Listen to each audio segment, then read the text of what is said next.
Yung topic natin ngayon, nasa chapter 5 na tayo, ng The Holy Spirit, Governor of the Kingdom. Actually, nagulat ako. Akala ko kasi si Mean, buong taon na siya eh. So, yung preparation ko talagang ilang days lang. So, etong chapter 5, actually, part na to ito yung umpisa ng part 2 nung libro ni Miles Monroe. So, yung part 1, actually, yung part 2 is the return of the governor na.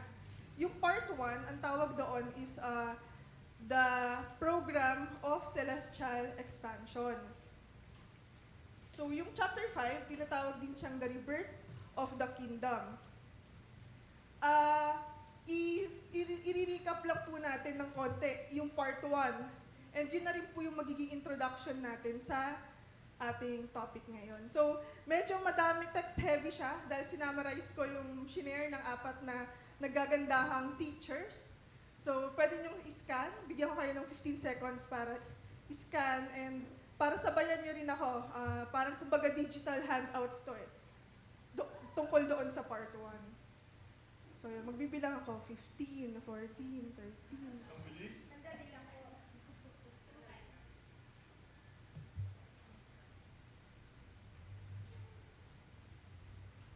Ayun. So, proceed na po tayo. Meron naman pong ano.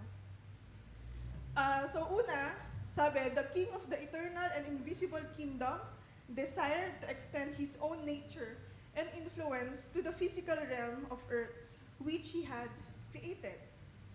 So, paano niya yun magagawa? By bringing the nature, mindset, and purpose of the kingdom of heaven. Paano nga? Paano niya mapupunta yung nature, mindset, and purpose of the kingdom doon sa earth?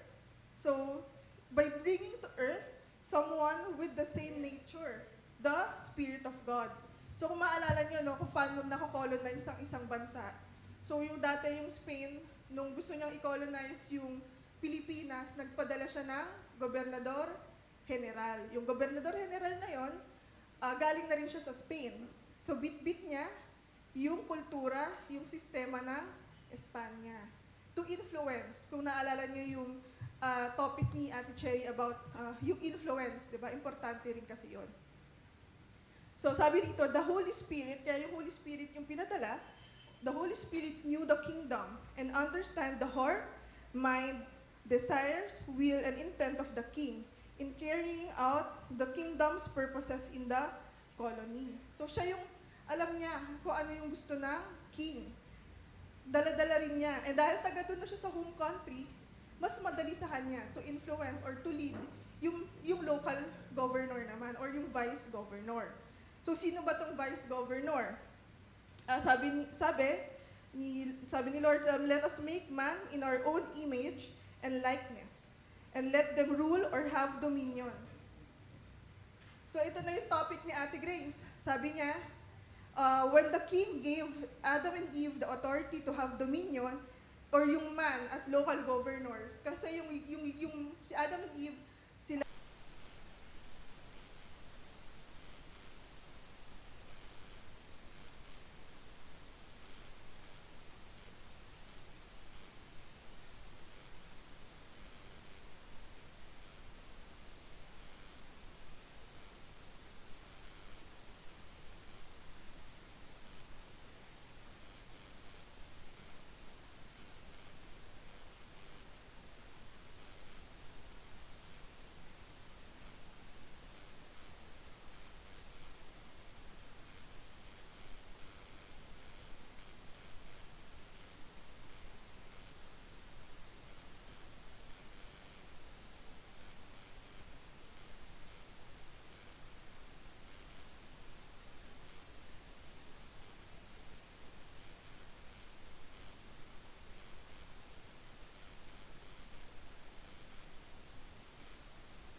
syempre, sabi dito, to remove someone or something from power.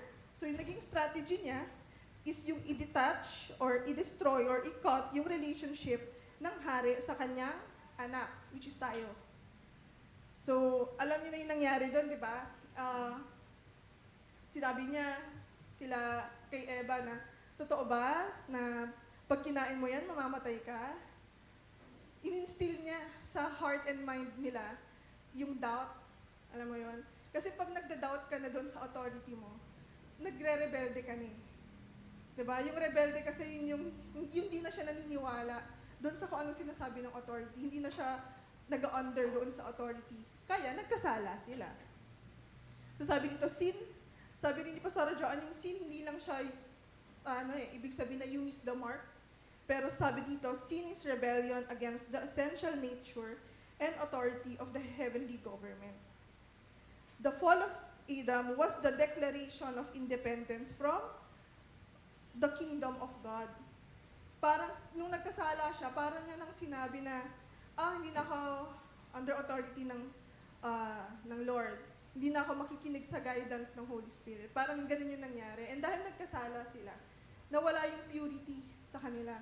I believe si Teacher Mean yung ulit na sinabi rin to, yung purity, nawala. And dahil hindi na sila pure, kumbaga, hindi na pwedeng mag-reside sa kanila yung Holy Spirit. Hindi na pwedeng, ano ba sa Tagalog? Manatili or manirahan yung Holy Spirit sa kanila.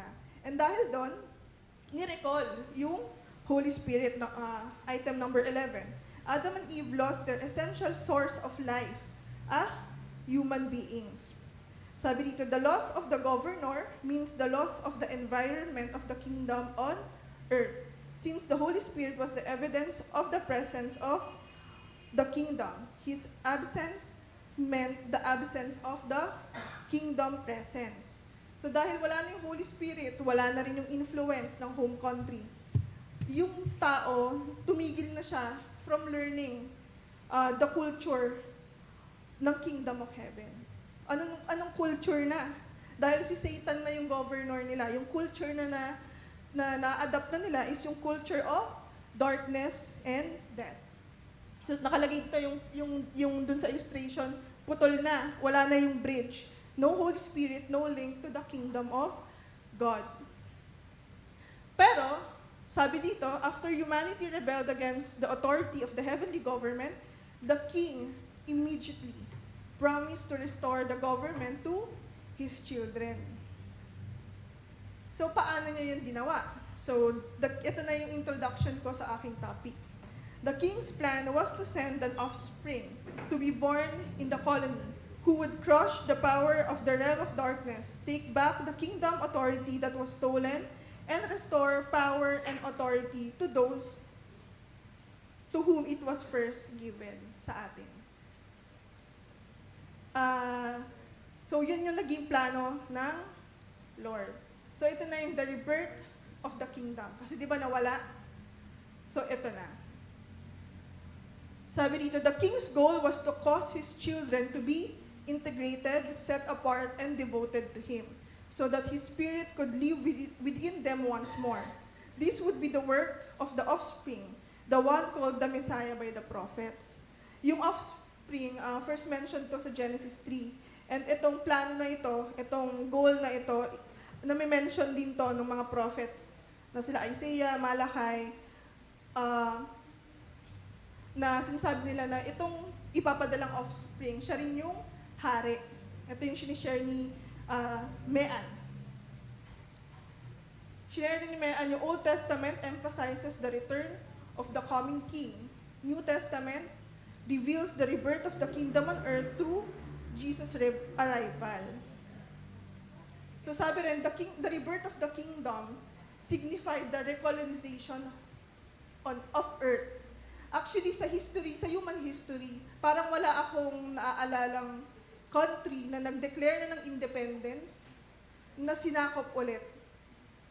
Diba tayo, nag-declare tayo ng independence noong 1946, nung panahon ng Amerikano. And after na, hindi naman na tayo nasakop ulit ng Amerikano. Tama? So, ang pinupunto rito, na ang plano ng Diyos, unprecedented talaga. Kasi, hindi ito usual na nangyayari na i-recolonize mo yung earth. So, the birth of the king on earth, the spirit of the king was directly involved in his coming to earth. Luke wrote, pwede po ba natin basahin? Kaya mo ba? 1, 2, 3, 5.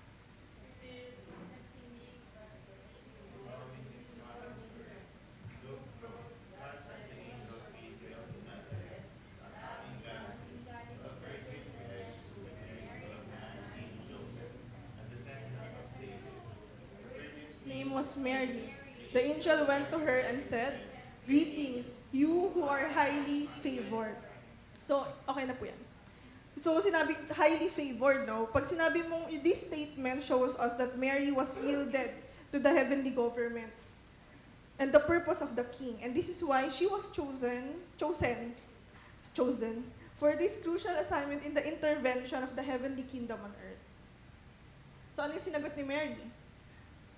"How will this be?" Mary asked the angel. "Since I am a virgin." The angel answered, "The Holy Spirit will come upon you, and the power of the Most High will overshadow you. So the Holy One to be born will be called the Son of God. For nothing is impossible with God." So makukonceive siya, yung si Jesus through the Holy Spirit. Good morning, guys.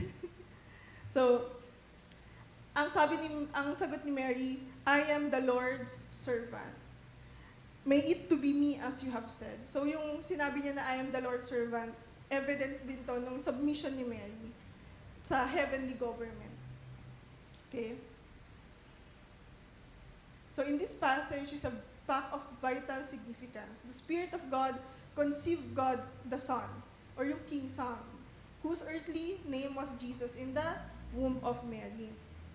So, ang nangyari dito, Mary was the surrogate mother for the eternal and invisible God's entrance to the physical world as human being. And also, yung King Son, siya ay filled with the Holy Spirit when he was conceived. The governor returned to earth at this time within the person of Jesus. Ito na yung start. Ito na yung rebirth ng kingdom. The governor was the resident in the body of Jesus until the rest of humanity could be prepared to receive Him as well through Jesus' provision. So yung Holy Spirit daw, nung panahon na nandoon sa earth si Jesus, nandun pa siya sa loob ng King Son. And hanggang sa ready na rin tayong tumanggap sa Holy Spirit. So yung sabi rin dito, si Jesus ay both divine and human. Pero wala siyang, unlike yung mga tao, wala siyang rebellious spirit. Okay? Sinasabi kasi dito sa third book of Moses na the life of every creature is its blood. So meron mga naging argument before na, pinagbuntis siya ni Mary eh. Sabihin yung blood niya. Blood na rin ng tao. Kasi yung tao talagang nagkakasala. Pero scientifically, hindi ko alam kung sino yung into science dito, no? Pag nagbubuntis kasi yung babae, hindi naman naghahalo yung dugo nila nung nasa sinapupunan niya. Okay? Hindi na natin na-explain yun. Iba tuloy naisip ko sa sinapupunan, kung naalala nyo kung kilala nyo yung si esophagus, sino yun? Anyway. Kasi may sinapupunan siya sinabi dun. So, the governor gave the king's son, so the king's son could give the governor. Actually, ilang beses ko ito binasa so parang So yun, the governor gave the king's son para yung king's son could give the governor doon sa tao. The king's son had to be born of the Spirit and filled with the Spirit so that he could deliver the governor to the people of earth in fulfillment doon sa promise ng Panginoon. Kilala niyo naman si John the Baptist, no? So, malaking role niya dito sa plan ng Diyos. And actually, in-announce niya yun eh. Pinost niya actually sa Instagrace. So, in-edit ko lang. So, nakalagay dito, "The one who comes from heaven is above all." Actually, nilike ko eh. Tapos may follower siya si Andrew.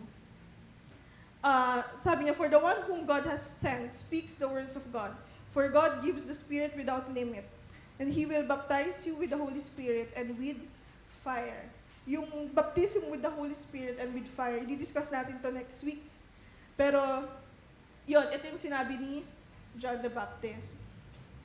And fast forward to support lang yung claim na to.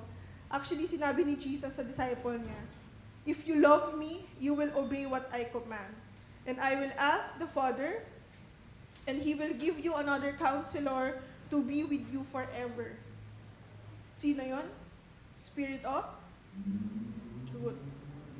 So, tandaan niyo yung sinabi niya dito, if you love me, you will obey.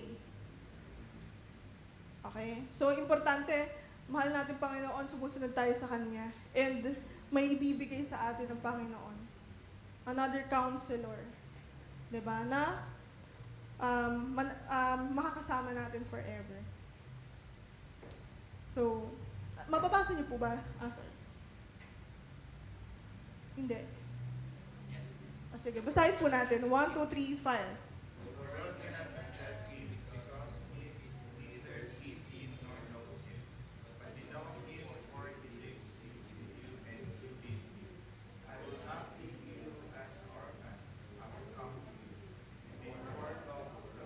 Cannot see me anymore. But you will see me because I live. You will also live. On that day, you will realize that I am in my Father, you are in me, and I am in you.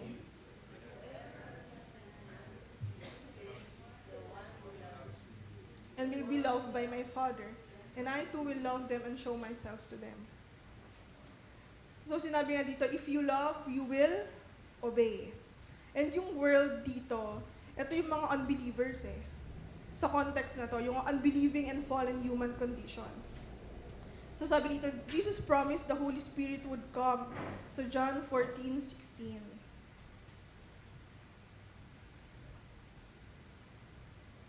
Therefore, the governor gave the king's son to the earth, so the king's son could send the governor to the earth after he returned from the heavenly kingdom.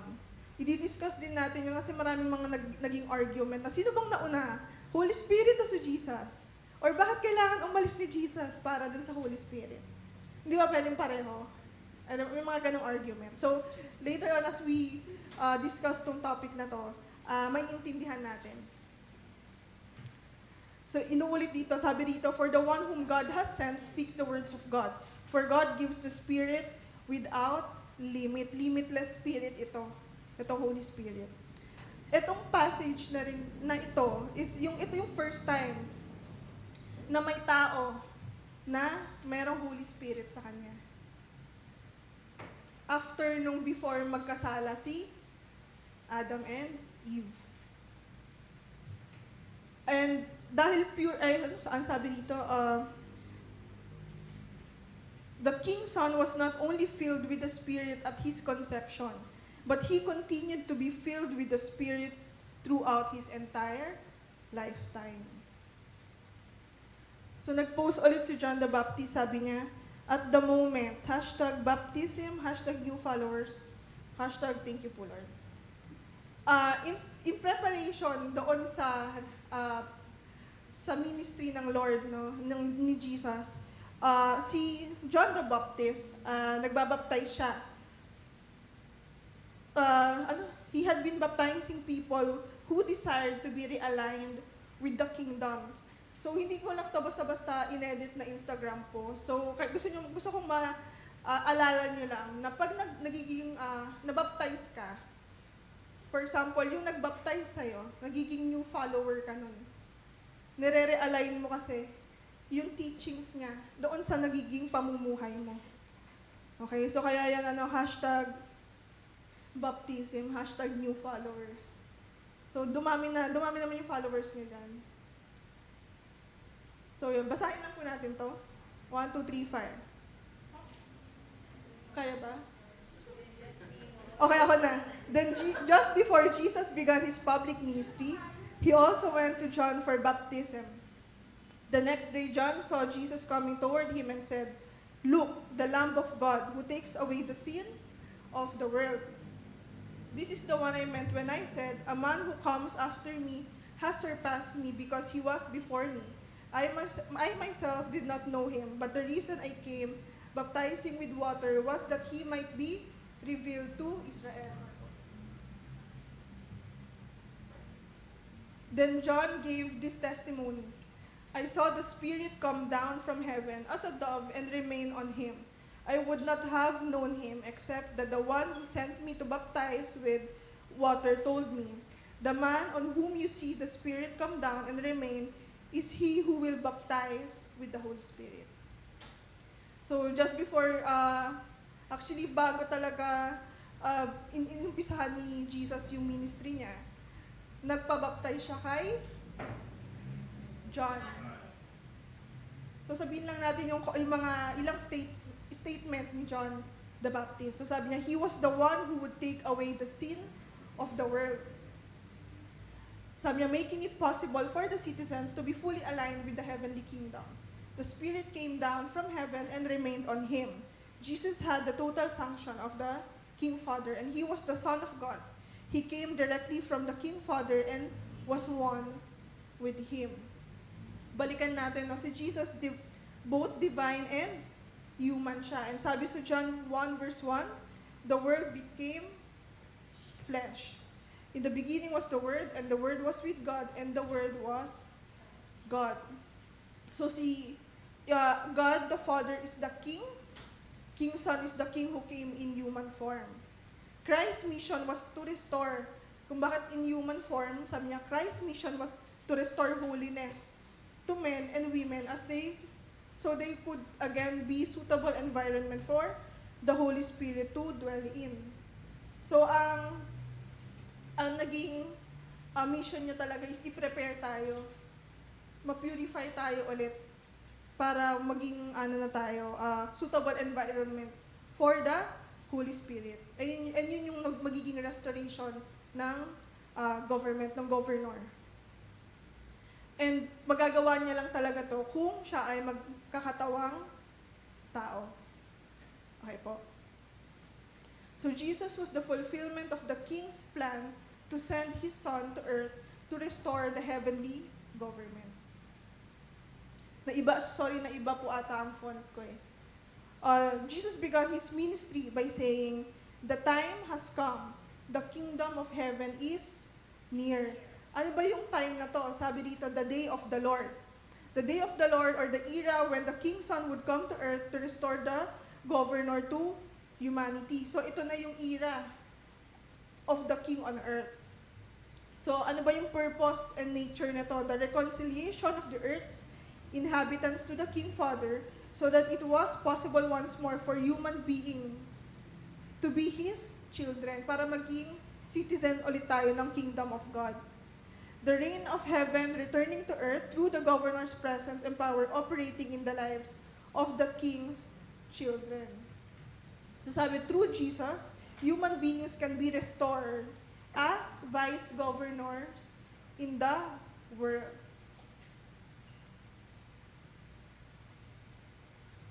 Actually, hindi naman siya bumalik sa earth na parang magmamakaawa siya kay Satan na, uy, balik mo na sa amin yung kingdom of God or yung authority. Hindi ganun eh.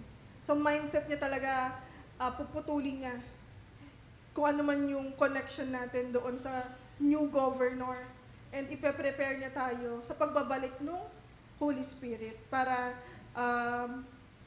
manatili na or mag-reside na sa atin.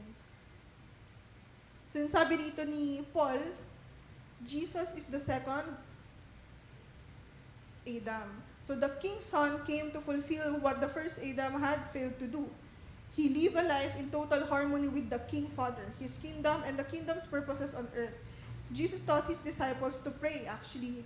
Ano yung prayer na tinuro niya sa atin? Our Father in heaven, hallowed be your name, your kingdom come, your will be done on earth as it is in heaven. So yun pa lang, yun na yung pinaka parang statement rin ng mission ng Lord dito sa earth. And as the second Adam, He came to rescue us from being dominated by the kingdom of darkness, led by Lucifer, and to restore us to the home kingdom. He went through his life and death on earth so he could be reconciled, we could be reconciled to the King as his children. So parang, kumbaga ma-reconcile na, maging anak na tayo ulit ng Panginoon, or maging citizen na rin ulit tayo ng Kingdom of God. Actually, sensitive ako pagdating sa term na reconciliation. So, the King's Son reintroduced the kingdom of heaven to humanity. Sabi niya, sa first declaration niya sa public ministry niya, repent, for the kingdom of heaven is near. He continually repeated the same message for 3.5 years. So lahat, yung buong ministry niya, ang dinidiscuss niya lang, or yung tinuturo niya lang ay tungkol sa kingdom of God. Actually, ang ganda ng topic na to kasi, for me, pinutol din niya yung yung parang long time intindi natin sa mundo or sa purpose ni Jesus dito. Kasi parang ang sinasabi dito ni Miles Monroe na ang iniisip ng mga Kristiyano, ang kailangan abangan mo yung buhay after dito sa earth. Pero importante rin yung buhay natin dito. 'Di ba? Co-rulers tayo rito eh. Hindi naman porket magpabayahan na rito kasi may buhay pa naman after. Hindi ganoon eh. And si Lord, si Jesus, hindi siya pumunta rito para lang sa buhay after dito sa earth. 'Di ba? Pumunta siya rito para talaga mabuhay rin tayo. Yung totoong buhay dito sa earth. So, New Testament writings of Matthew.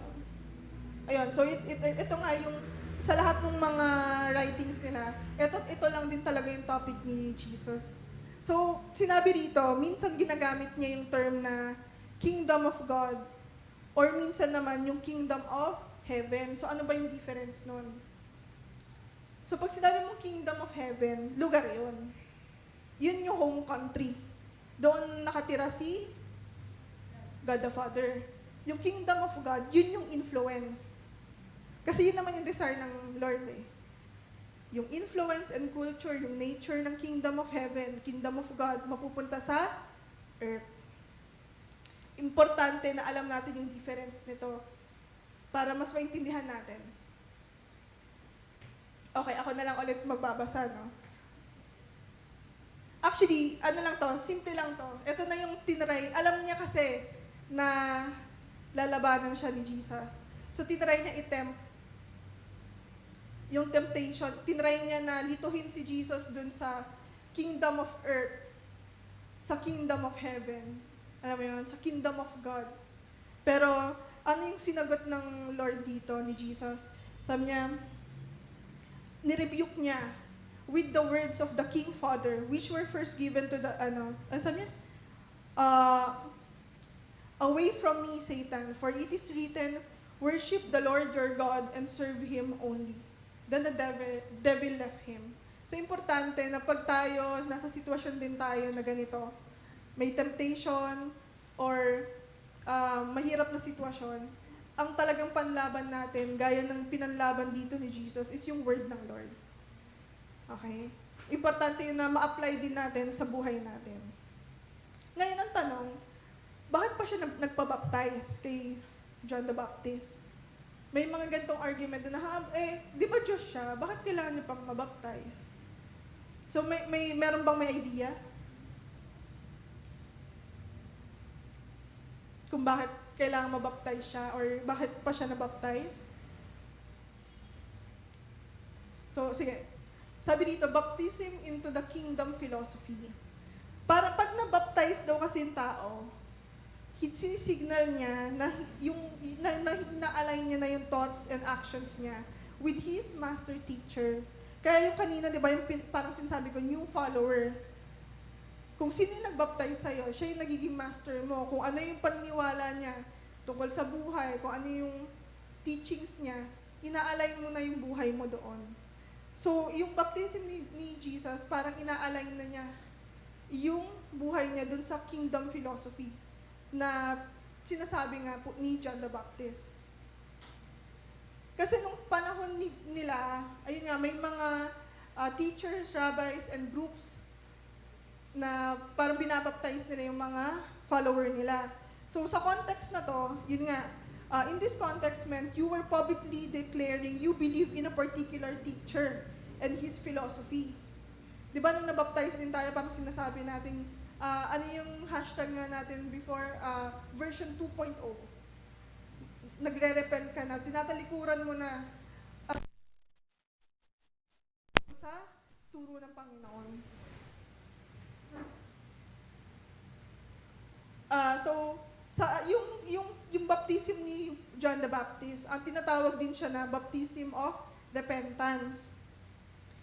Actually, pag inisip natin, usually ang mindset natin sa repentance, yung nagsisisi ka lang sa kasalanan mo or umiiyak ka over doon sa nagawa mo. Pero ang totoong meaning ng repentance is yung change of mind or nire-reverse mo yung way of thinking mo and acting. Kung tama yung memory ko, si Pastor Biboy atay nag-discuss na yun. Pag nag-repent ka na, talikuran mo na talaga kung ano yung nagawa mo. Pagtalikod talaga yun sa dating ikaw. So, nung panahon na to, maraming mga teachers, di ba? So, sa mundo, meron din tayong mga philosophers. So, yung philosophers, ito yung mga may ideas about life. Di ba? Sila Plato, sino pa ba? Aristotle. Sino pa ba? Sila Socrates, yun. Actually, mga philosophers yun, pero mga master teacher din nila yung nauna sa kanila, di ba? Ideas and imitate their lifestyle. And ginagawa nila tong mga students or disciples. So yung mga disciples, usually they are trained doon ng master nila in the master's philosophies and belief systems, perhaps traveling with them as they learn to think and act like their master. So nung panahon ni Jesus, ganun din, di ba? Pag disciple ka yung mga disciples ni Jesus, kung saan siya pumunta, nandun din sila. And inaalay nila yung buhay nila doon sa belief system or pinapaniwalaan nung teacher. Naalala ko lang nung college ako, ito yung isa sa muntik ko ng ibaksak ng subject philo. Nag-social science 2 ako, kung naalala ko yung code. Kasi akala ko, yan kasi yung course ng tatay ko. Sabi ko, social studies to, mga philosophers. Kaya ko yan kasi course nga ni Papa ang tingin ko kasi kay Papa, parang pipiliin niya yung mga madadali. So yun yung course ni Papa. So kasi sa UP, kaya mong piliin yung ikaw mamimili ng minor subject mo. May category lang siya. So pinili ko, tapos grabe, minor subject lang, pero halos ka-hype ko yung librong kailangan basahin. So naiyak na ako, tapos parang 3rd year na ako noon. Nag-drop ako, mag-aalangan ako sa 4th year para mapupuno ako sa 4th year. Ang plano ko, wala na akong minor subject ng 4th year. So yun, parang isa to sa pinagsisihan ko sa college life. Kung meron akong i-correct, ito talagang nag-enroll ako sa philo. Tapos actually, kaya rin ako naengganyo. Kasi yung dalawang kapatid, si Kuya Carlos at si Kuya Marco, pinangalan sila after kay Karl Marx, isang philosopher. So parang, to the point na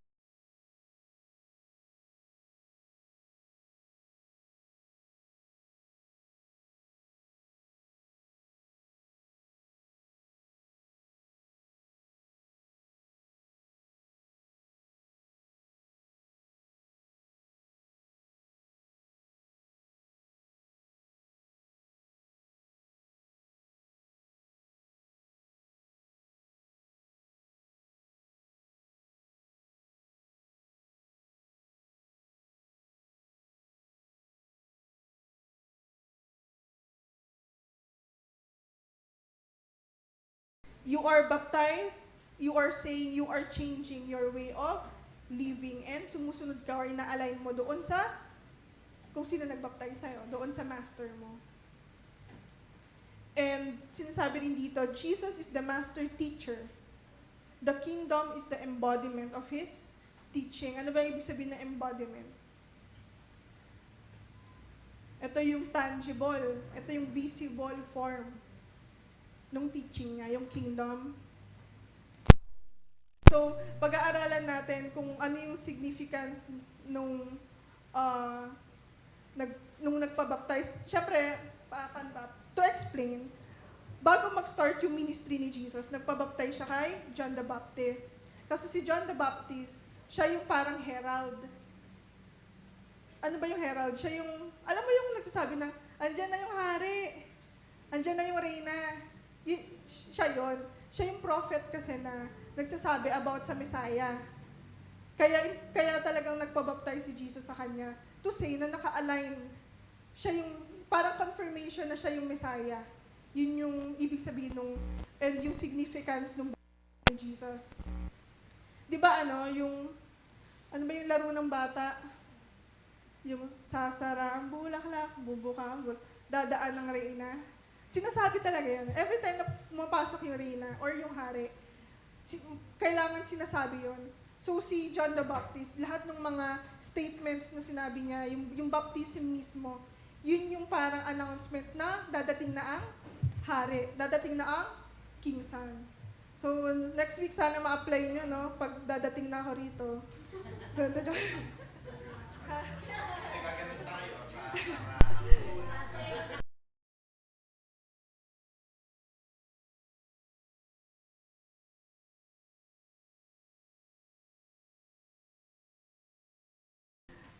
Yung baptism, yung baptism with fire, with the Holy Spirit, and kung nagkaroon kasi from John the Baptist, di ba, naging master ni Jesus, nagkaroon ng transition na si Jesus na yung mga disciples ni John the Baptist ay magiging followers of Jesus.